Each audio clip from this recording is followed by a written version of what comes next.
It started to happen gradually. I would walk into a room and say something, and no one would notice. I would say, "Turn the TV down, please," and nothing would happen. So I would get louder. "Turn the TV down, please." Finally, I would have to go over and turn the TV down myself. And then I started to notice it elsewhere. My husband and I had been at a party for about 3 hours, and I was ready to go. I looked over, and he was talking to a friend from work, and I walked over, and he kept right on talking. He didn't even turn toward me. That's when I started to put it together. He can't see me. I'm invisible. I'm invisible. Then I started to notice it more and more. I would walk my son to school, and his teacher would say, "Jake, who's that with you?" And my son would say, "Nobody." Granted, he's just 5, but nobody? One night, a group of us gathered, and we were celebrating the return of a friend from England. Janice had just taken this fabulous trip, and she was going on and on about the hotels she stayed in. And I was sitting there looking around at the other women at the table. I'd put my makeup on in the car on the way there. I had on an old dress because it was the only thing clean, and I had my unwashed hair pulled up in a banana clip, and I was feeling pretty darn pathetic. And then Janice turned to me, and she said, "I brought you this." It was a book on the great cathedrals of Europe. I didn't understand. And then I read her inscription. She wrote, "With admiration for the greatness of what you are building when no one sees." You can't name the names of the people who built the great cathedrals.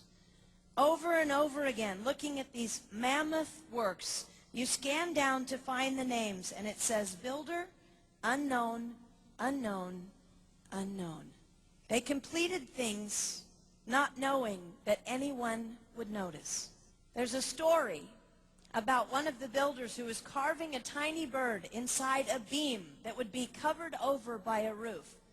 And someone came up to him and said, "Why are you spending so much time on something no one will ever see?"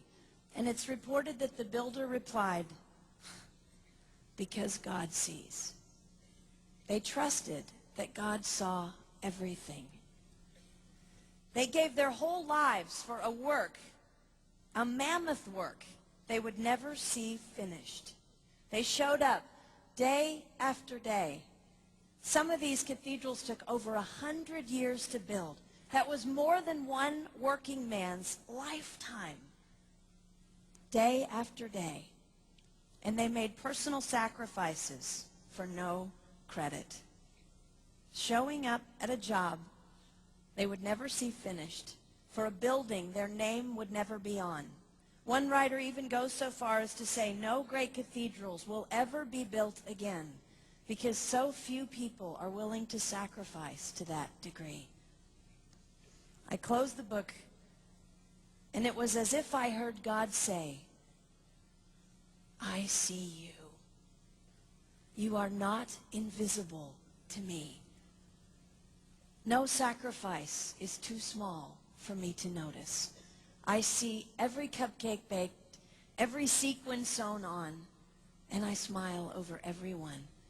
I see every tear of disappointment when things don't go the way you want them to go.